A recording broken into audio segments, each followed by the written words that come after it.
welcome back to the Night Sky Knitting channel. My name is Rachel and this is my first ever knit and chat video. And I thought I've got a lot about knitting I think it would be fun to talk about. And I have some time while I wait to go to dinner with a friend, and so I thought might as well sit down, catch up with you guys, and get some knitting in, because maybe this will be a disaster. It'd be kind of surprising if it was, but I thought it could be fun to do something like this. I also like to, do little one-offs and not surprises, but little additions to my regular every 3-week podcasting schedule. And I see a lot of other people post these kinds of things, and I thought it would be a really nice outlet for a lot of the thinking about knitting that I've been doing lately. So here we are, doing a little knit and chat. I am currently knitting the very beginnings, like barely more than the rib. I've just gotten to some stockinette of the Me Oh My tee by Park Williams, and I'm knitting this in the Hobie Baby Cotton Organic Midi in the color Pastel Purple, which is very similar to what I'm wearing, but I'm glad that I have these two together so you can see the contrast and see that I knit variations of the same 3 colors, not just the same color over and over again. But I've been thinking about summer knits a lot lately, just kind of checking in with myself on how my knitting plans and intentions that I set at the beginning of 2022 have been shaping up now that we're a little bit past the halfway point of the year, and taking stock of the yarn that I have in my stash and the plans I have knitting moving forward. And I'm very much an external processor. I really do well when I can think out loud, and that's part of the reason why I have the podcast, for a lot of community reasons and making friends, but truly so I do have an outlet for this, and I don't just incessantly talk the ear off of my friends and family, because I do this with a lot of things, with papers that I'm writing, plans I'm trying to make. It really helps me if I talk about it, and that's when things really start to click for me. And so here we are. Maybe knit and chats are in my future then. Can you hear the sparrows? There's a nest on our roof outside the bathroom window, which is very close to where I'm sitting right now. And this is the second brood, I think they're called, of the house sparrows that they've had this spring and summer, which is nuts to me because the parents are really dedicated parents. And every time I'm in the bathroom, one of the mom or the dad is there feeding them, and you'd think that they'd want a break after the first batch, but no. But the second brood, they're I think getting ready to fledge. They're pretty, they look like real birds, they sound like real birds, not just little babies crying out, and as a result they're kind of loud. So if you can hear them, I'm sorry, but also welcome to the soundtrack of my life. It's either them or the starlings. We've got a big flock of starlings, and between the sparrows and the starlings there's just always a lot of noise. But I did close the window in an attempt to make that a little bit more easy on your viewing experience. So like I said, I'm an external processor, and I'm at a point where it kind of makes sense to reevaluate my knitting, or reevaluate, I guess, where I stand with my knitting projects, because I've gotten quite a few things done this year that I originally set out to do, and it being halfway through the year, it does make sense to look forward for me. One of the parents just dropped by and they're all fighting for the food.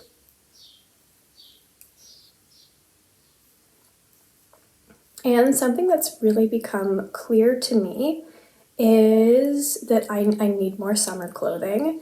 And since I have the materials and the ability already to make more summer clothing for myself, that is my priority at this present moment, and something that I do feel a certain amount of urgency towards, because I think every year I do this, I forget that I don't really usually go out and get summer clothing for myself, but more importantly, sweaters I can wear several times before I have to wash them unless I spill something or like something kind of goes wrong, because I'm usually wearing an undershirt anyway, and I don't have a lot of fitted sweaters. I prefer something with a little bit of positive ease, so they're not really, super close to me, and they're not really exposed to the elements the same way that a lot of my summer garments are, where I sweat in them, I get sunscreen on them, I get sand and like dirt and whatever like iced coffee I'm drinking outside in a lot more. And so my summer garments, they get a lot more, they don't get a lot more wear. I don't wear them more than I wear my sweaters, but they get worn through and require regular washing at a much higher rate than my sweaters do, which means I get through them a lot faster and I have to do more laundry, but it feels like I don't have nearly as many things to wear in warm weather. And since I can make summer clothes and I, acquired the materials to do so and they're just sitting in my stash, that's something that I feel a certain amount of, drive to do, especially since I need those clothes. And so that is why I'm working on this Me Oh My tee, which is a really, really cute, super basic t-shirt pattern that's knit bottom up in the round. And it's a DK weight, but I'm using a sport weight because I got gauge and I'm happy.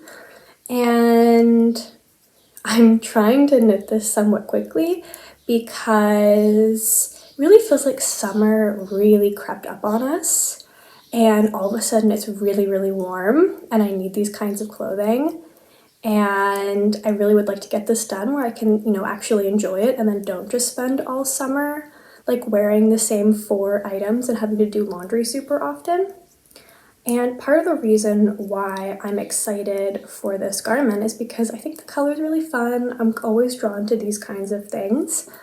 I need more summer clothing, as I've said ad nauseum. But also the Me Oh My tee is a crew neck t-shirt.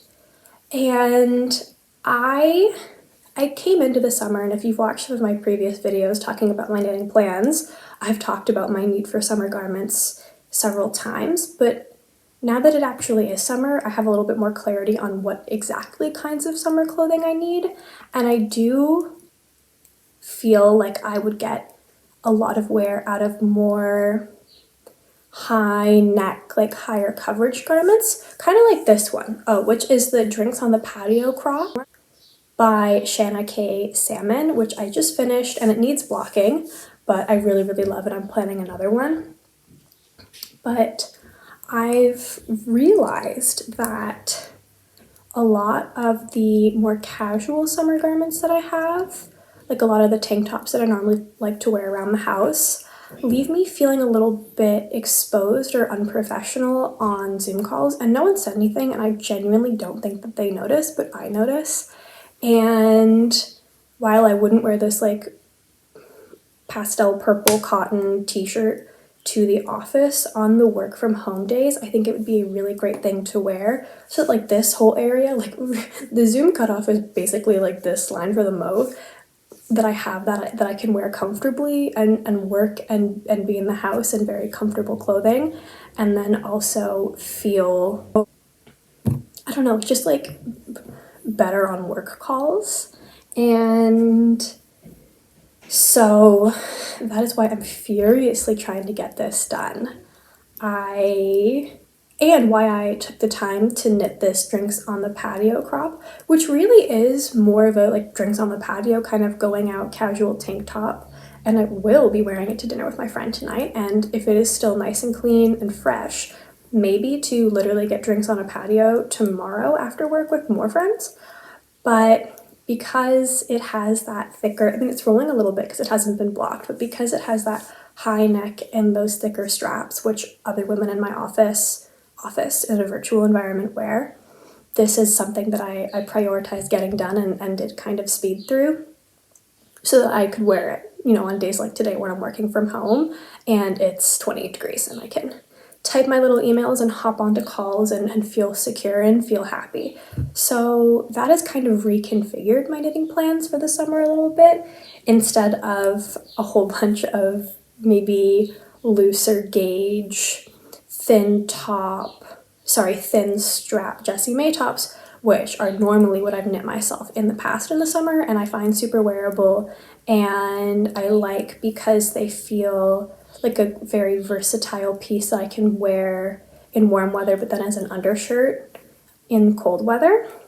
But I'm finding that the big gap in my wardrobe right now is summer clothing that feels a little bit updated, a little bit more grown up, but that can suit the two different work environments that I have right now, which are work from home calls and then the couple days a week that we're going into the office, which also brings me, I don't know if I'm going to actually switch to it, but I have on my lap, I have a pillow on my lap to improve my knitting posture because I am really trying to do better. And this can be your reminder to check your posture, stretch a little bit if it's been a while, shoulders back, head up, all that, you know, fun stuff. But I'm really trying to improve my posture, and so I'm knitting with a pillow on my lap. But also on my lap, in my favorite project bag, which is from Kelborn Woolens, it has two slogans. One says, make something, and the other says, use your hands, and then it has knit and crochet in it in sign language, which I think is so fun. But really, I just love the size. And it folds up really well, so it's really portable. But I also have my Riley tee in here on my lap, which I'm knitting in Cotton Comfort, which is a DK weight. I just showed you guys the wrong side, which is a DK weight from Green Mountain Spinnery. And it's a 20% cotton, 80% wool blend in the color Mint. It's greener in person, it's blowing out a little bit, but this is something that's also, I'm working on the back panel now, but I'm so tired of knitting back and forth flat that I cast this on to have some variety between the two. But this project I think is going to be perfect for in the office days because it turns out, like a lot of people, I'm quite sensitive to the air conditioning in office towers, and it's nice to have a cotton wool blend for that, so I can take the bus in the mornings when it's a little bit cooler and be comfortable in a short sleeve with some cotton, but then I have that wool to keep me warm in the actual like work area. And it's a higher neck, and I think will be nice and easy breezy and suit my life in a way that I did not anticipate needing in like April, before I started adjusting to this summer, going into the fall, full-time work, break from school. So right now, my current goal is to alternate between these two as my main projects, because with, you know, some socks on the side, because these are the things that I really need and also am enjoying knitting. And so my thought process is, this is a top-down saddle shoulder project. And so I'm knitting the back panel. Once it gets to a certain length, I'll put these stitches on hold, pick up for the shoulders, knit down, and then connect the underarm. And then I'll be knitting in the round for the rest of the project. Whereas this one is the exact opposite. You cast on and knit in the round until the underarm, and then you knit and work the front and the back panel separately and then connect at the shoulders. So my big brain plan is whenever I get sick of knitting in the round plain, I'll switch to this and knit flat. Whenever I get sick of knitting this flat, I'll switch to this knitting in the round, so that hopefully it'll line up that by time I'm ready to split this and work the front and the back, starting at the underarms upwards, I will be at the exact same but opposite place with the Riley tee, and then be connecting at the underarms to knit down. So I always have one flat stockinette project and I always have one in the round stockinette project to have very good, enjoyable, mindless knitting for TV days or hang out with friends in the park or doing whatever. And then maybe like before, you know, August really passes and I start losing the need for this. Sorry, I have my work laptop here open, not because I'm supposed to be working right now, but because the light. It's just better that way. And so I'm hoping that I can then have these 2 DK t-shirt patterns done in a reasonable amount of time, and then bam, have 2 things I can wear regularly and add to my rotation for summer garments. And that makes me really happy. So maybe I'll switch to the Riley since I just introduced it and my grand plan for it. And of course I stopped on a purl row because I didn't want to purl for a little bit. But oh, somebody keeps asking for me to show how I knit on camera, and I wonder if I could do that right now. Like, I wonder if this would work. Okay, so here's can you see my work? Cool. Here's the door that's behind me normally. I just knit. I'm a Portuguese purler and I just go like this. And that's how I purl. Pew, pew, pew, pew. I'm not doing a very elegant job, like craning over my shoulder to show this on camera, but I'm a left-handed knitter and this is how I purl. I can purl another way, like sometimes if I'm going from knitting, I just pop this over there, go down, and then go back up, but could you see any of that? You just take it, and then... Can you see any of this? I really hope so. This is so awkward, and I know it's not zoomed in, but for that one individual, Panda, that was for you. But the Riley tee, I think I have another 3 inches to go, and then I can start on the shoulders. And I really think this is such a pretty garment. It's by Rachel Kurihara, who has a bunch of, in my opinion, very cute summer patterns. But I really played myself and started on very similar garment types, like one after the other. I've done so many drop shoulder things in the past 2-3 months that I'm just kind of tired of them. And I've been craving a raglan, like a top down in the round raglan, but I don't really have like the yarn or a pattern in mind for one right now. And as a result, and I really would like to have these 2 items in my wardrobe, and so that's not really something that I'm thinking of. But does that happen to you guys too? Are you someone who really dislikes certain constructions or certain patterns, or are you like me, where nothing is really that awful, but I personally hate... saying I hate repetition in knitting, as I knit literally every stitch, feels like not quite accurate, but I don't like doing the same thing in a row 15 times. I like to have a little bit of variety, like one sock pattern and a garment, one top-down drop shoulder pattern and then a raglan, like I like switching it up.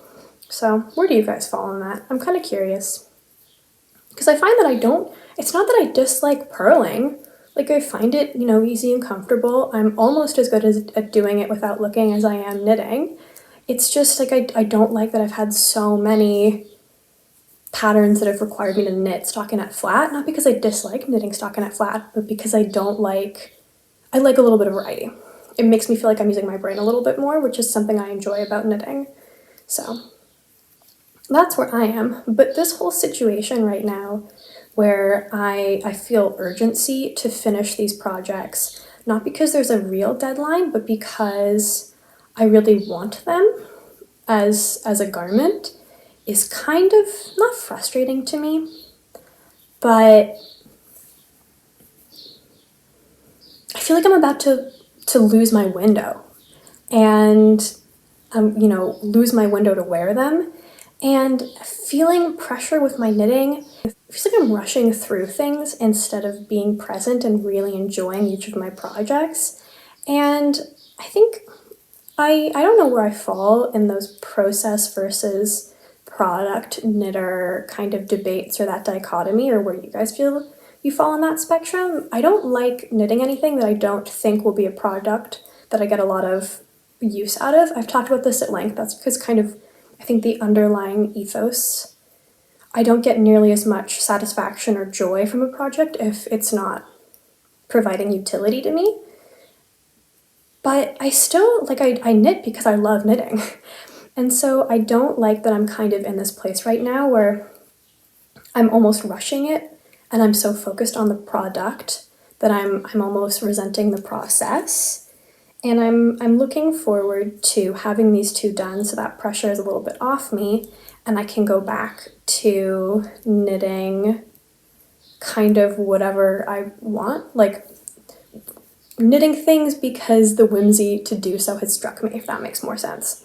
So that's kind of where I am right now, and I have, if I can, I would like to knit one more of these in a solid neutral, probably in Lion Brand Pima cotton, because it was such a fast knit. I think that this silhouette is really versatile, and I think it's a good way to get another really wearable summer garment into my wardrobe when I can still use it for not a lot of money and check a lot of boxes for me. And then I have also some socks that I would really like to knit. I'm currently working on one pair of socks that's just so much fun. I'll talk about it in the podcast.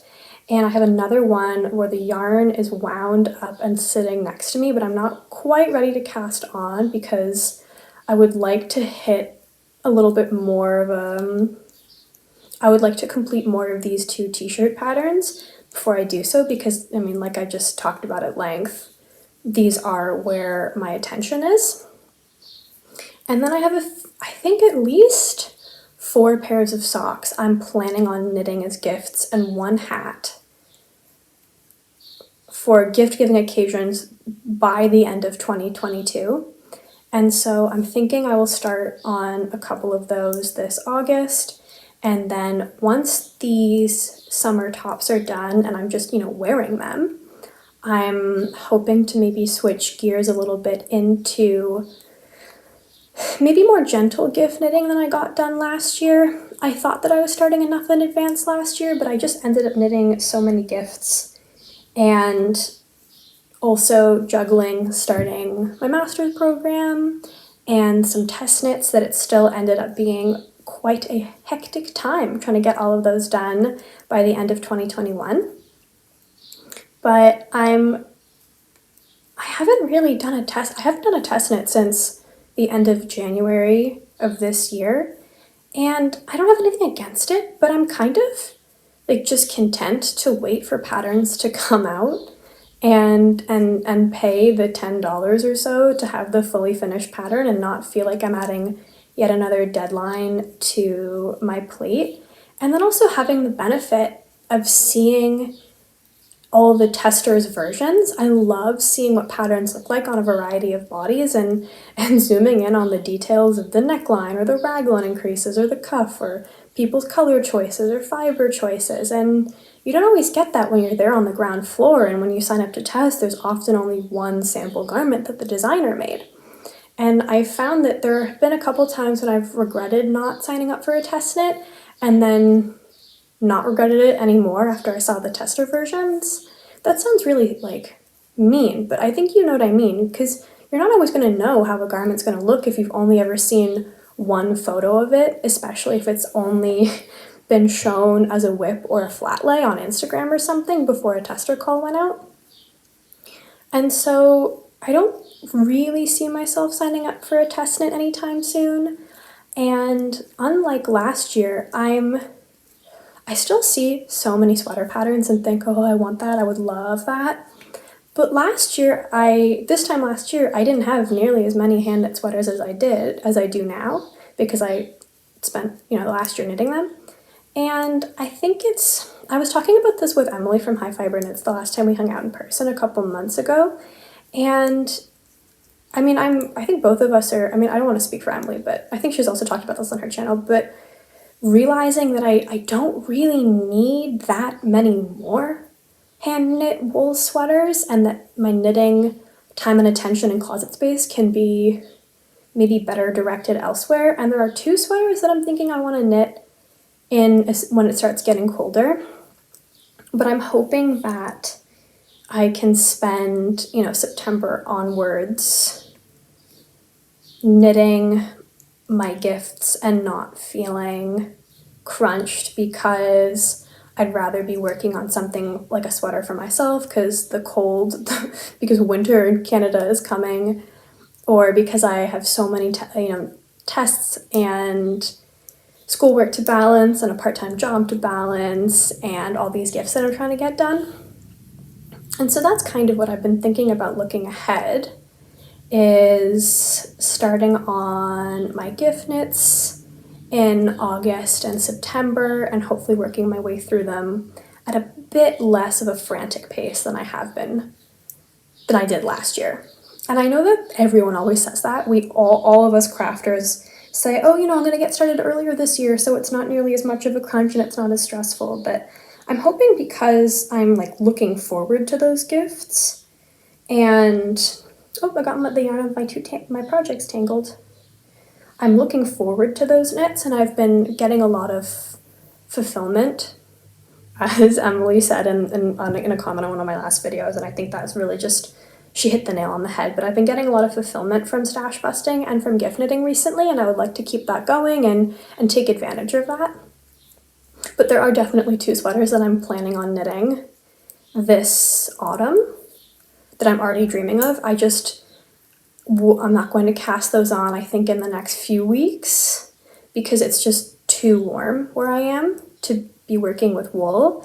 And like I've said, I would really like these summer shirts more. I think they would serve me very well and, get yarn out of stash and fun new items of clothing. And because before, knitting was also great because I was kind of always cold in the winter because I live in Canada, and then I knit a bunch of wool sweaters, and now I feel so much more prepared for the winter, and I genuinely enjoy winter more because it feels like nice, cozy knitting time, but also I'm not so bloody cold constantly. But then it comes to a point where, how many sweaters does a girl really need? And I don't think I'm going to stop knitting sweaters anytime soon, but if I can slow my roll a little bit, I think that would be good. I think that would be good for me and my desire to minimize clutter in my life. Though my mother would definitely she would roll her eyes and say, I'm not sure if that's true, Rachel, because I have a significantly higher amount of knickknacks than she does. Especially since I am still in a part of my life where things are very much in flux. I'm in my mid-20s, I'm still in school. I don't know where I'm going to end up settling in the next few years. And because I've had to move so many times since leaving my mom's for the first time when I was 18, I'm always kind of preparing for the next move and thinking about how much stuff I'm going to have to pack if I have that much stuff. And so I don't know if I need that many sweaters. I already have sweaters and I knit them myself and I love them. I think they're really nice, but there are 2 more that I want. And one of them is a gray fortune sweater using some stash that I have that's really special to me. I think it is the most expensive yarn I've ever bought myself. And it is Emilia et Philomene yarn. It's their Surrey silk base. It's the Clémence base. I want a gray fortune sweater, maybe without the clovers and maybe without the double folded neckline. We'll see what kind of decisions I make when I cast on. But I love my fortune sweater. It is definitely it's one of my 2 most worn items, the other being my blue Jessie May Summer Secret tank top. Because I wear that as pajamas, I wear that as an undershirt, I wear that around the house. That garment I will wear to death. And the fortune sweater, the fit, the versatility of it, it's just, I literally have a video called Ode to the Fortune Sweater, and I stand by everything I've said in it, but I do think it'd be nice to have a more wintry version, because the current version I have is definitely more of a spring-summer sweater. But I'm going to knit a gray one of those using the yarn that I have, and I think I'm going to pick up a lace weight wool in the same color to get maybe a little bit of a thicker fabric for longevity and for just a little bit of warmth to make it a proper cold season sweater. And I really want a fluffy pink mohair sweater. I've wanted a fluffy pink, there you go.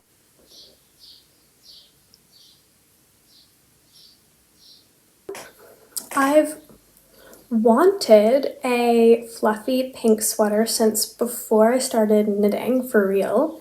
I was thinking about crocheting one for myself for a while, But there just kept being other projects that were my priority and other color phases I was going for. But for me, pink is pretty much a neutral.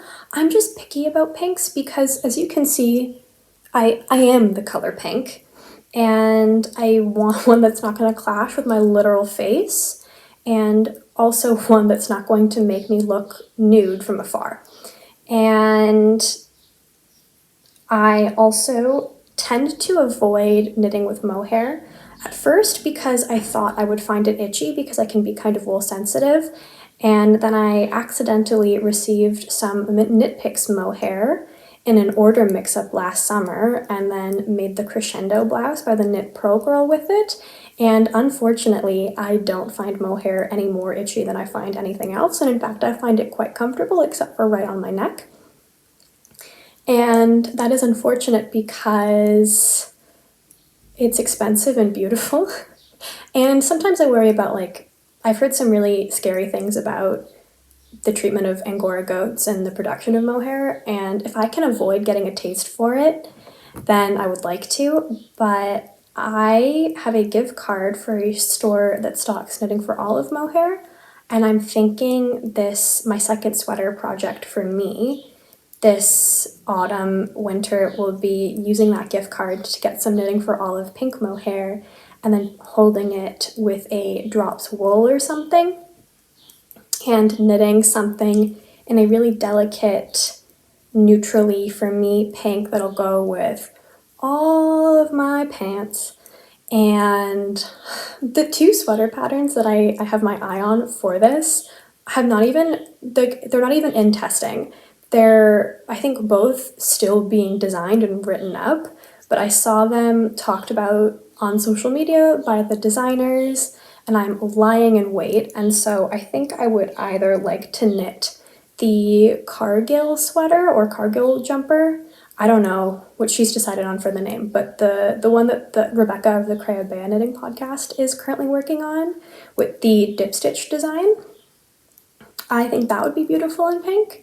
And I also think that the Pippin sweater by Sophie Hemmings of the Knit Pearl Girl would also be very lovely in pink. And I really like a knit pearl texture design.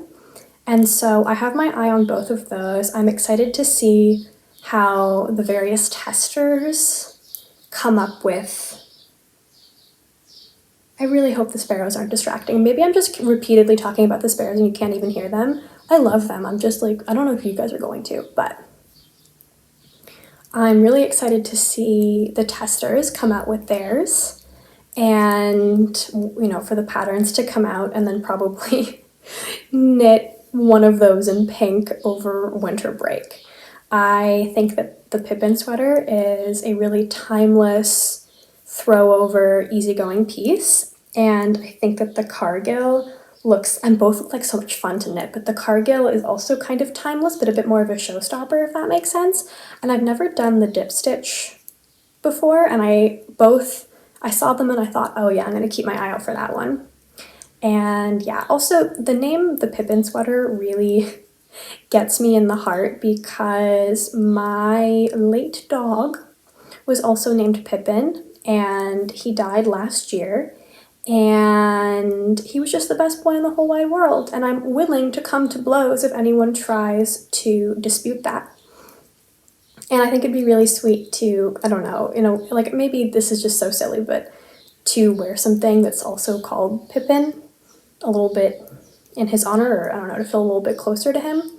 And he lived a good long life, but he was just the best dog a girl could ask for. Especially in a rather dark time for me and my family. He was such a joy, and I miss him. So I was predisposed to like the Pippin sweater. I liked the design when I saw the photo, and then I saw the name, and I thought, oh, that'd be nice. But really, it's for the design. I wouldn't knit something just because it had a name that meant something to me. But those are kind of my very, very tentative rest of 2022 knitting plans is get some more summer tops done, knit the Gray Fortune sweater, and then a pink mohair sweater, and then a whole bunch of gifts and socks and whatever comes up. And I was, thinking about what I've knit so far in 2022 and what I liked and what gaps I still kind of feel there are in my wardrobe. And I'm both like happy, but then also a little bit disappointed that I don't really identify a ton more gaps in my wardrobe beyond summer tops and then a gray and a pink sweater. Because then I think, does that mean I maybe need to slow down the garment knitting for myself? But I think if I do that just for a little bit, nothing's saying that I can't decide to knit 10 sweaters in 2023. And this is just, I think it's nice to have achievable goals for myself and have a few things that I'm excited about, but not so many that I'm rushing through my current projects to get to the next one, and then perpetuating this cycle of not being present and intentional with my knitting and enjoying the process, because that's like literally what I'm here for. It's to enjoy what I'm doing and to always have different projects on the needles that make me happy to work on, and then will also serve me a lot of utility, which, as you know, makes me very happy.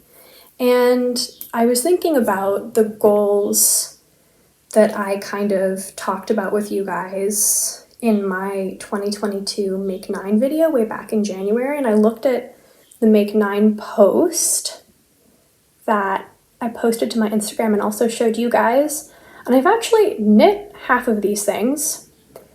2 more of them are currently on the needles. Like, you can see the Riley tee right up here. That's the Riley tee photo. Sorry for my nails. And I have the yarn for the 2 remaining ones. And then there's one more, which is the Great Gingham sweater, which is, it's the gingham one, it's that one, which I don't think I'm going to knit anymore, because as much as I love looking at it, and I think the stitch pattern would be very fun, I cannot for the life of me decide what colors I would like, and I don't like the way the neck looks and a lot of the finished objects. I've seen a lot of people complain about the fit of the neck, and that's kind of a non-negotiable for me. I think that's for me the deal breaker. I know for some other people it's maybe like yoke depth or fit around the waist or whatever, but for me that's the area where I'm the most itch sensitive, and if the neck is riding up, then I'm having a bad time and I will never wear it. So everything else on here I've already knit, including, oh yeah, here's one of them next to me. Here's the rumpiest sock. It's next to me. This is, there you go, the socks down here. The reason why these are next to me on my little ladder of yarn stuff is because I still haven't woven in all the ends. And so that's there to remind me and shame me into doing that at some point. But everything on here I've already knit, am currently knitting, like literally currently knitting, or will be knitting, casting on in the very near future, such as the Acorn sock or the Road Tripper tee. So I'm happy that I set things for myself that I identified projects that actually ended up being fun for me to knit and very useful. And a Make 9, if you don't do it, there's nothing wrong with that. If you're allowed to change your mind at any given moment, crafting is for you. But I'm glad that I know myself. That's kind of my reflection. And because I've done most of those things already, it's kind of freed me up to think ahead and look forward into what else I'd like to be working on. So here we are for this video where I've been talking about it for about 40 minutes now. And I'm looking forward to the things I will be making and what will be on my needles in the next few months. I'm content with my making right now. I'm content with the things that I've made this year and some of the techniques that I've learned and will be incorporating into my knitting more often. I am happy that I feel like I know what I like a little bit more, both in terms of fit. I've learned a lot this year of what kind of ease I like, what kind of yoke depth I like, where I'm itch sensitive and how to avoid aggravating that, and also how my wool tolerance has just gone up in general the more I work with it and wear it. And I get such a never-ending satisfaction and like legitimate joy from making beautiful, useful things for myself. I love the making of it, I love the wearing of it, I love talking about it, and I'm just so happy to have found this craft. And even if I'm maybe running out of closet space. There are always more things to knit, and knit for other people.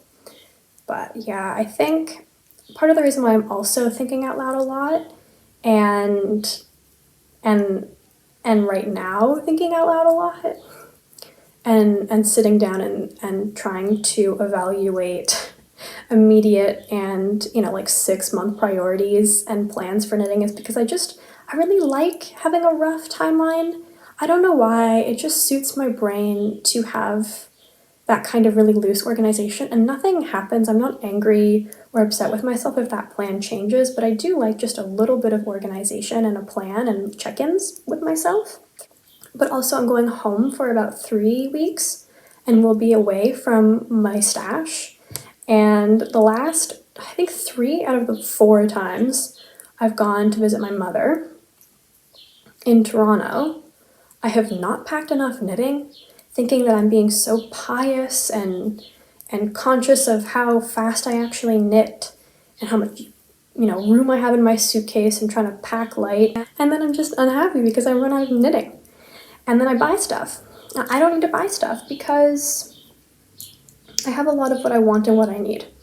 And so I'm going to definitely pack both the Mio Mai tea and the other, I think 4 balls of Hobie organic cotton sport and 3 balls. I need to cake these up.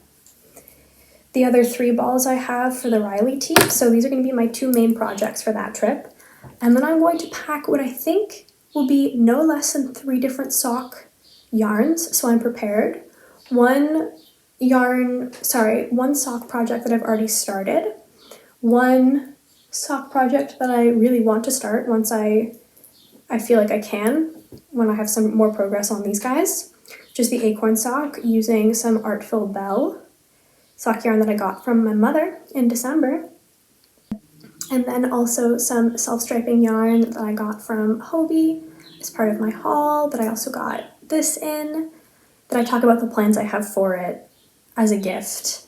I think I might do that when I'm out of the house so that my roommate can't see me knitting the socks I'm going to make her as a gift. So I think that's my plan, and I'll do my best not to be stressed that I'm bringing all these things and then thinking of them as this is the time that I have to finish these projects in, which is a trap that I sometimes fall into, and I pack too little in terms of projects, and instead think this is just insurance to make sure there's always something you can knit and be happy about. I also have been contemplating caking up my skein of Kat's Riverside Studio sock. They're 80/20 base that I got in the color Hush that I'm going to make a ribble bralette out of. I'm wondering if I should cake that up and prepare it for this trip, but I think that might be pushing it a little bit, and it's also going to be important to give my hands and my wrists and my elbows a break from a bunch of fingering / sock weight yarn and small needle projects, and not overdo it, you know, leave some room in my suitcase for other stuff like clothes that already exist. So we'll see. But I hope you guys enjoyed this knit and chat. I don't know if this is going to be any fun to watch. I just kind of wanted to check in, and especially since it feels like a lot of my podcast episodes, because I'm working on summer garments and socks and little things, I have a little bit more to show each episode, and then it gets kind of long, and then I don't have time to do these kinds of like ruminations on my projects and what's driving me and what I am thinking ahead about. And I'm trying to get out of a mindset that long podcasts are not good, because that's what I personally enjoy watching. I just feel bad for the people who prefer a tight 30 or 40 minute video, and here I am in this very spot talking for 70. But I know that I like watching longer podcasts. I just pause them and go about the rest of my day and come back. But I like to have a variety of things going on so that, you know, filming stays fun for me, but also there are different types of videos that appeal to different people. And I appreciate you sitting here and knitting with me for a bit for this one. So, okay, we'll talk again soon for a proper podcast where I'll go over like modifications, specs, reflections on these two and a whole bunch of other projects that I have on the needles right now. But until then, I hope you're having a good July. I hope things are treating you well, and we'll talk again soon. Okay. All right.